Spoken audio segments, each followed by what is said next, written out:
Yes, yes, yes! And I'm calling it the Nonary Game! Ambidex Audition!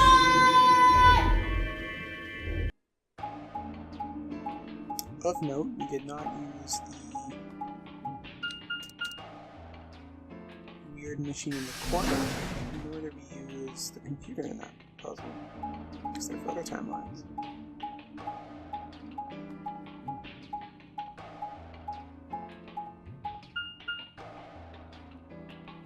No! Damn it! What's wrong? I left something in the director's office. Your photo? What was it? The picture. How could I forget it?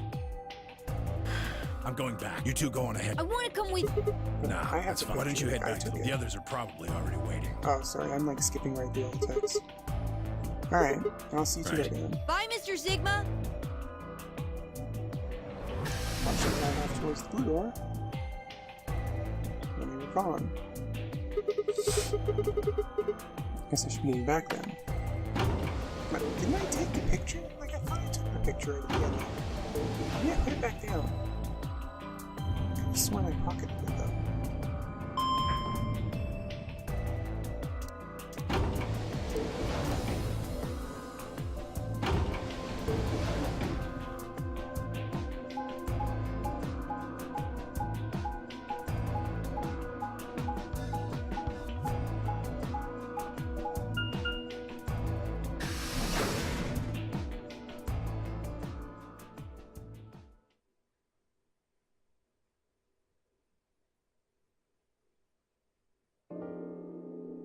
Hey, we're back. I stepped in the warehouse to find all the other teams already there.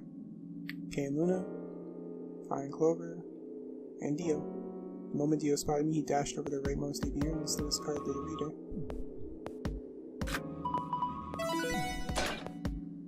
Oh, right, because Alice is dead. Shouldn't there be another soul there? An Ambidex gate has been opened. 45 minutes remain until Ambidex game polling closes. As he turned to look at me, I swore I saw a flash of his smug grin. There. Happy? This time I waited for you to get back before I opened it. You see? I can be considerate. But Tenyoji and Quark aren't here. Yeah, where are they? I guess they forgot something back in the room we found. They ran back to grab it real quick. And they'll be here in a few minutes. No big deal. While we waited, we exchanged information about the rooms we investigated. Unfortunately, none of it seemed very useful. None of us had found anything, and we were no closer to unraveling any increasing number of mysteries we were faced with. So I'm guessing Fi's team didn't get the security camera place again then. Or that I've already confirmed that Alice just killed herself, so there was no reason to investigate. That could also have happened. With that discussion exhausted, we sat down to wait. Before long, 20 minutes had passed since Dio opened the door, and Tenyoji and Quark were nowhere in sight. Don't you think they're taking a little long? Yes, I'm getting worried. What if something happened to them? I'll go have a look. Then I shall accompany you. No, I'll be fine by myself. It's not that far away. Just don't look into the abyss too long, or you might become a monster. I don't think... Okay. Look, I'm just going to the director's office. I'll be right back. No big deal. Right, see you guys later. Gave a quick goodbye wave and stepped out of the warehouse. But what if they come the different way? And we missed each other?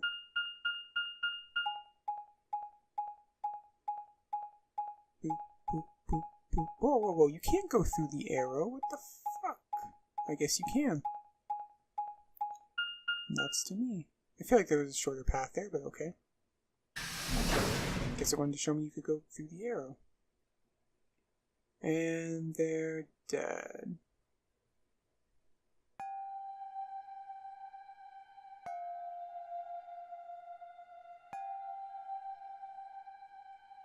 Or just not here. Oh, that's odd. There's nobody here. Picture's gone though. Tenyoji and Quark must have been here then. I laid out the floor B map. Huh, they must have taken this door that faces the warehouse. After that, they probably went through the warehouse and out the blue door to the elevator. Yeah, that's a much shorter route. On the other hand, I came through the red door, which is kind of a long way around. Huh, looks like we managed to miss each other perfectly. Well, this is a huge waste of time. Shoot, might as well head back, I suppose.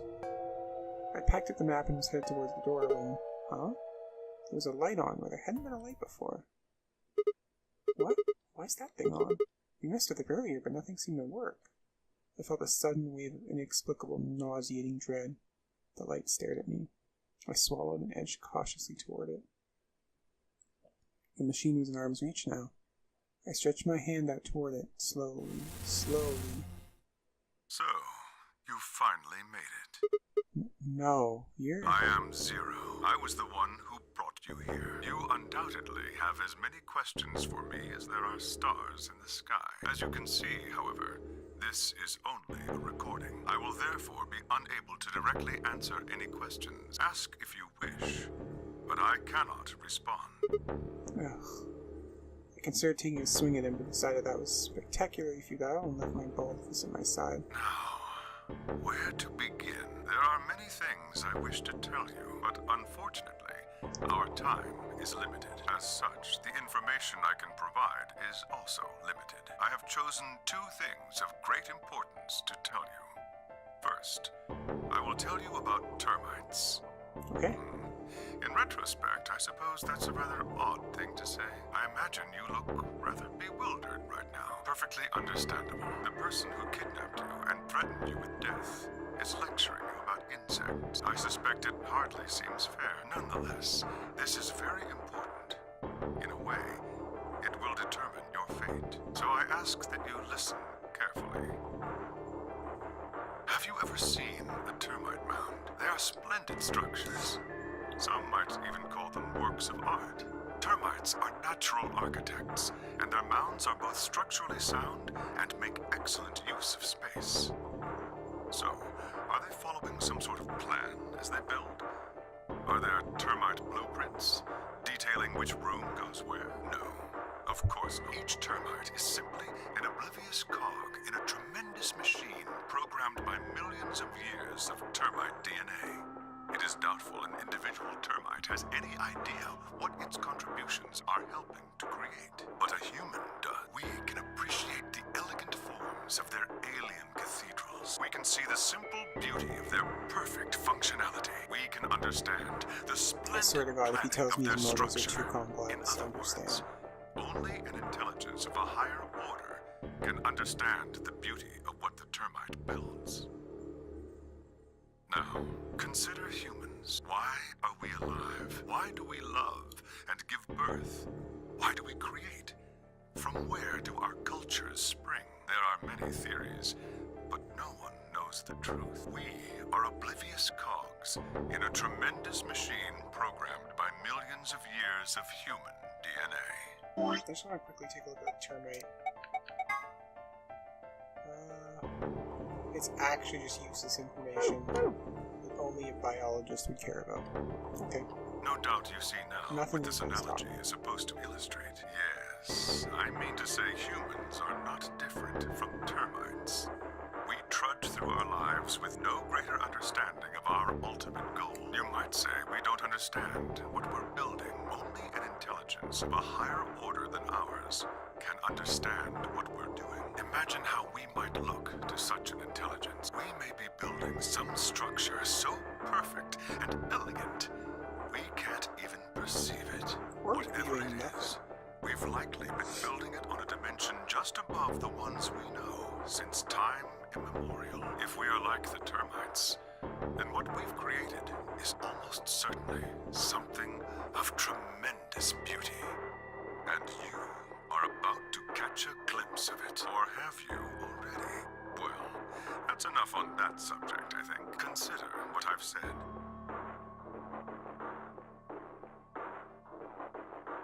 Now, let's move on to the second topic. It is somewhat more immediately meaningful to your life, and in fact, the lives of several billion other people. I realize this is rather sudden, but I have a password for you. It is the password to disarm the bomb, numbered 1. 1 sec. 1 bomb. Alright, go ahead, Zero. Are you ready? I will only only say this once, so pay close attention. The password to disarm the #1 bomb is BQZ RGJ DXR.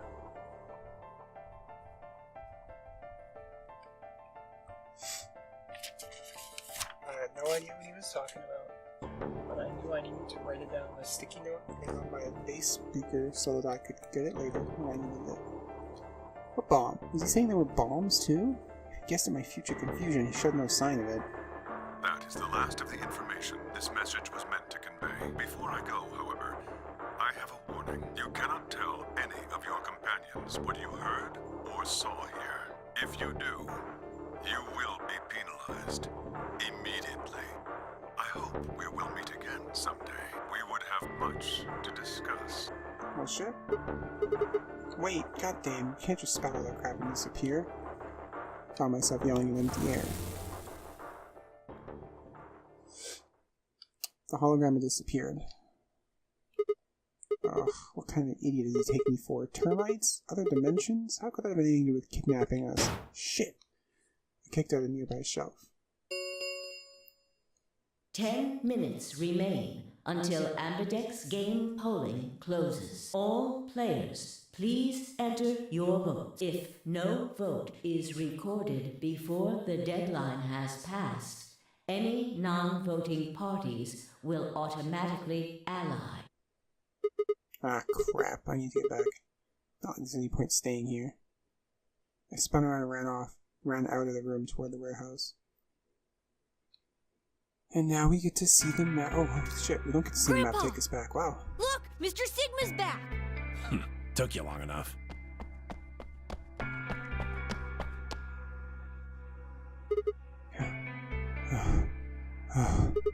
Where are the others? In the AB rooms. They went in already? Yep. Why didn't you two? Have you been waiting for me? Yeah. Grandpa said there was something he had to tell you before we voted, no matter what. Nothing that significant. Just wanted to tell you we're going to choose Ally this round. That's it. And you had to tell me that no matter what. Seems kind of pointless. I mean, words are cheap. You can promise whatever you want. True, but we've got something to back it up. Just hear me out. Okay, go ahead. Quark and I both have 8 BP. We're already on the home stretch. So what do we need to get to the magic number? Well, we need you to choose Ally. If you do that, it doesn't really matter to us what we pick. You get to 9 whether you got 2 or 3 points. Exactly. That being the case, we don't have any reason to betray you. And if we both choose Ally, we both gain points. True, but you must have considered that I'll choose Betray. That would mean you choose Betray to protect That's yourselves. why we're telling you we won't choose Betray. Mm-hmm. Can I trust you? Of course. Alright, tell me one thing. Let's say we do this and both ally. Everybody gets 2 points. That means you and Quark will have enough to leave, which is great for you, but I'll be stuck with a measly 5. How do I know you aren't going to just open the number 9 door and leave us in the lurch? I can guarantee it.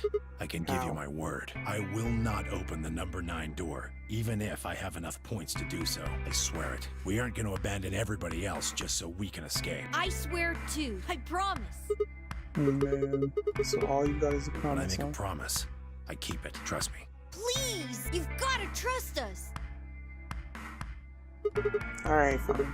I'll trust you.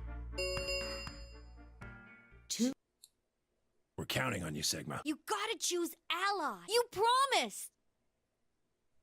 With that, they turned and ran in the AB room second from right.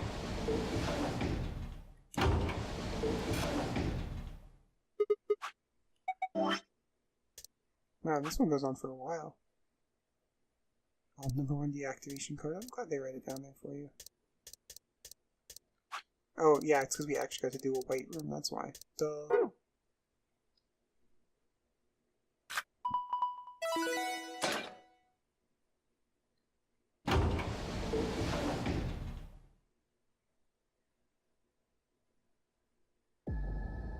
Alright. Time to vote.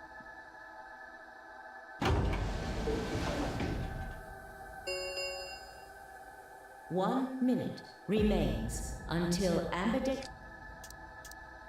I had a decision to make. Should I trust Quark and Tenryuji? Well, I could believe they were telling the truth and still betray them. That'd bring my BP to 6. I'd be that much closer to 9. And choosing Betray would guarantee that they wouldn't try and escape with the rest of us. Betrayal seemed like a safe bet, but Please! You've gotta trust us! You've gotta choose Ally! You promised! And Yoji I could betray easily enough. Quark? What the hell was I gonna do?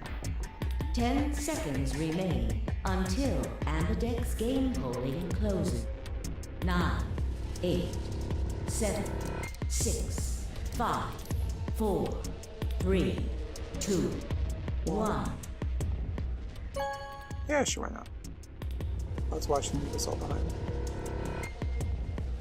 Round 3 of the Ambidex game results. Thank you, Ambidex. Yeah.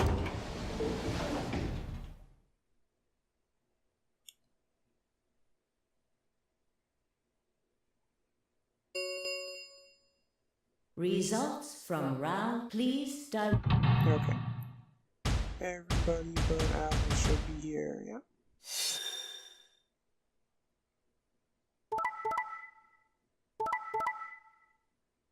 Ooh. Okay, let Clover get out. And they totally betrayed us. Sons of bitches. Points have been assigned or subtracted accordingly. Please check your bracelet to see your updated bracelet points.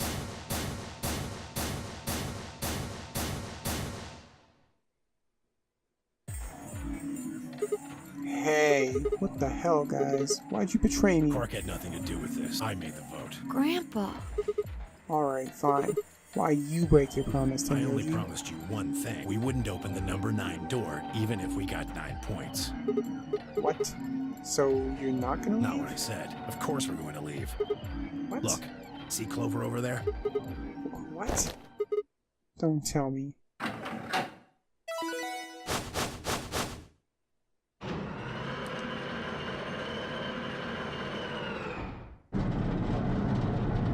Way to go, Kay. Oh no. Jeez. That bitch! Wait. Quark and Tenmyoji have... The words were barely out of her mouth when Tenmyoji and Quark ran past. No! God damn it!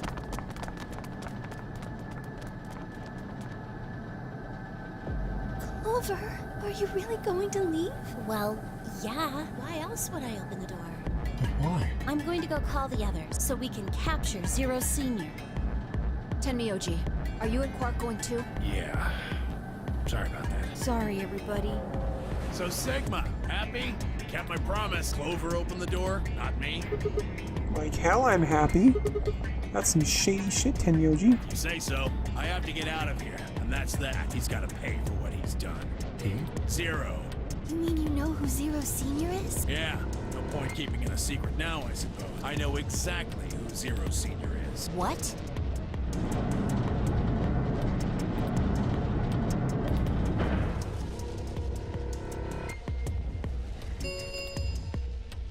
The number 9 door has been opened. It will remain. Let's go. Come on, guys. Time to move. Right. Oh, wait! This is for you, Mr. Sigma. Quark held something out. I looked down and see 2 pieces of folded paper. What is this? It's a letter. I wrote it in the director's office before the AB game. I wanted to tell you what kind of guy Grandpa is, so read it, okay? He pressed it into my hand. See you later, Mr. Sigma. Then he turned and ran toward the door, Tenmyoji and Clover following in his footsteps. I was so surprised by the letter that I didn't even try to stop them, before I could think of anything to say. See you. Goodbye.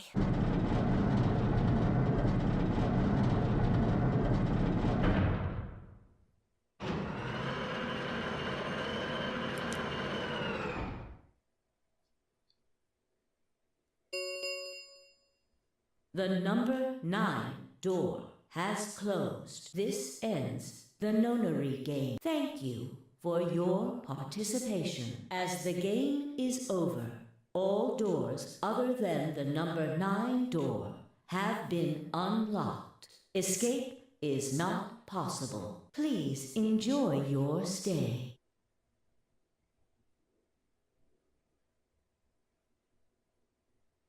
Shit! They're gone. All we can do now is hope they bring help back. Indeed. I agree. I looked down at Quark's letter and slowly unfolded it. His handwriting was still slightly uneven, but he'd filled both pages with writing. I began to read. It was a really stormy day when he found me. He said the rain was coming down so hard it almost hurt, but somehow he managed to hear a baby crying. I guess I must have been crying pretty loud. He took me home and did his best to raise me, but he'd never really married or had a kid before, so I think it was really hard for him. He couldn't figure out how to mix the formula, so he was always carrying the directions around with him. Also, I guess I was a pretty picky eater, so if he didn't get the water to formula ratio just right, I wouldn't eat it. I guess I was kind of a pain, huh? But he didn't give up, and now here I am. When he found me, I was really, really small, and he was worried that I might not make it. That's why he named me Quark. A quark is a really, really small thing, and I was really, really small too. Grandpa didn't need to worry though, because it turned out that I was pretty tough. When I was 1, he forgot I was sleeping in the bed of his truck and drove off. I rolled out and went off the back, but I didn't even get scratched. Holy shit, Tenryoji!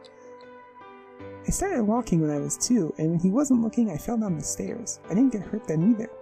When I was 3, I got really sick. I had a super high fever for a week, but eventually I got better. I guess you could say I'm pretty lucky. Anyway, I didn't really have any more accidents after that, and I was a pretty healthy kid. By the time I was 6, I started helping Grandpa with his work. His job was to gather junk from abandoned buildings, then he'd fix it up or pull out the useful parts and sell them. There were plenty of abandoned buildings, but finding good stuff from them was hard. You had to know which parts were useful, or you could end up wasting a bunch of time. Every time I'd find something, he'd explain to me what it was, how it was supposed to work, how to fix it, all sorts of things. Usually though, I just wanted to finish up work so I could go to the theater. The theater came to our town once a week in a wagon. They'd show old news or movies. I went every single week, but Grandpa only went once in a while, and he'd only go weeks when they showed movies. Oh yeah, I didn't know what I'd been adopted until I was 7. One of the other kids on my block told me. I guess after Grandpa found me, he looked all over town to try and find somebody who'd take me. The kid from my block actually had a mom, and he'd asked her if she would take me too. I gotta admit I was pretty shocked when I heard that. There weren't a lot of kids with parents around, so hearing that someone lived with his actual mom was pretty impressive. I was also kind of surprised that Grandpa had tried to get someone else to take me, but that means he didn't want me. The kid who told me about Grandpa trying to get rid of me was a real jerk. He was totally spoiled, and he bragged to everybody about how he had a mom. He liked to come up to me while I was working and say stuff like, "Must be hard not having a mother." It never bothered me before, but after I found out that Grandpa had adopted me, I started to think that maybe he didn't really want me. If I could work on my own, then he could get rid of me. I was scared to know the truth, so I never asked him. Then one day, he took me to a bar in our neighborhood. During the day, of course. He went there sometimes to drink scotch, but I'd never gone before. When we got in, he just walked up to the counter with that grumpy look he has, and I thought, oh no, he's gonna make me work here. But I was wrong. I saw him passing through the bartender, and then he picked me up and sat me down on a stool next to the counter. The stool was pretty high, especially for a 7-year-old kid, and my legs just dangled off of it. It seemed really, really high to me, and I was pretty nervous. Eventually, the bartender came back with a glass of scotch and another big glass full of something else. As I looked closer, I realized that the second glass was full of some sort of brown liquid with a scoop of ice cream in it. It took me a minute to realize what it was. A root beer float. I'd never seen one before. I was so surprised. Root beer was even more expensive than the nicest alcohol in the bar. To me and the other kids, it seemed more like an urban legend than a real drink. But there it was, right in front of me. I stared at the float. I still wasn't sure if it was real at that point, and then turned to look at Grandpa. He looked back at me. I didn't know what to do, so I turned to the bartender. He'd already turned around and moved off though, so I figured he must have put the glass down in front of me on purpose. It still didn't seem like it could be real, and I was just staring at it when Grandpa told me to hurry up and drink it before the ice cream melted. His gruff voice sounded like an angel's. "Is this really mine?" He nodded. Words can't describe how awesome it was. I'd never tasted anything like root beer before. The creamy sweetness of the ice cream made my entire head feel light. I felt like the luckiest boy in the whole world. That's not an exaggeration, I really thought that. The root beer float was delicious, but what made me even happier was Grandpa. When I looked over at him, he was smiling. I know that's got to be hard for you to imagine, but he really was. Right then, I didn't care whether he just found me and adopted me or not. He bought me a root beer float. That made me way luckier than some kid who had a mother but had never tasted a root beer. Of course, after we left the bar, he was the first kid I bragged to. So Grandpa and I were doing pretty good until the fight. I was in a super bad mood that day. I torn one of my shoes in the morning, and some old drunk guy had yelled at me. All the junk I found was totally useless. The day was almost over and I was fed up, so I just grabbed some random trash and took it back to the house. When I showed up what I found to Grandpa, he frowned. He started going through each thing I brought back, explaining why they were all useless. I got really mad and just yelled, "I don't care!" Then he got mad and I couldn't take any more, so I ran away. I was pretty upset and I started thinking that maybe Grandpa had only adopted me so he could raise me to work and make money for him. After a while, I went in and hid in an abandoned building, but by then I'd started to calm down and think that maybe I should go back and apologize. It started raining pretty hard though, so I decided I should wait for it to stop. But that was just an excuse. The truth was that I was nervous. Part of me knew I'd done something wrong, but I didn't want to admit it. The rain didn't stop though, so I just sat there staring out at the gloomy, gray sky. I imagined Grandpa coming to get me. It kept raining all night and he never showed up. I gave up waiting and decided it was time to go home. I was about halfway there when I heard somebody groaning. At first, I thought I should just ignore it and not get involved, but I went over anyway and it was Grandpa. He was totally soaked and I could tell right away that he'd been there for a really long time. I yelled and he opened his eyes a little bit. He smiled weakly and said he was glad I was safe. He'd spent all night out in the rain looking for me.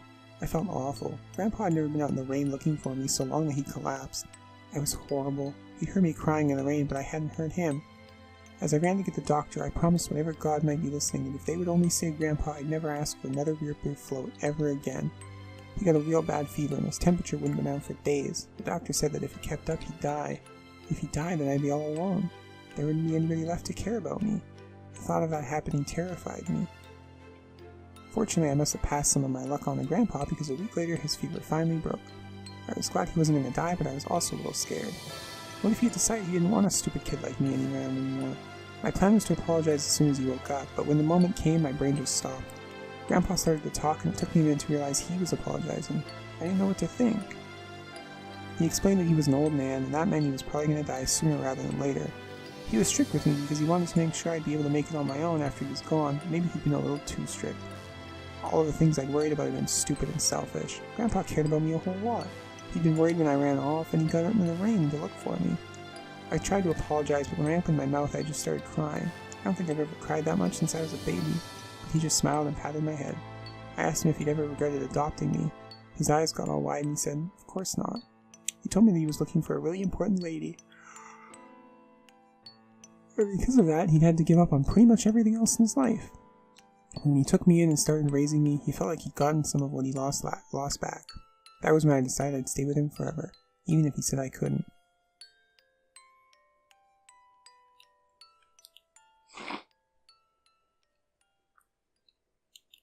There we go. Quirk ending.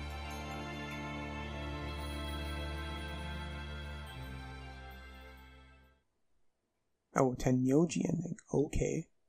In root beer veritas.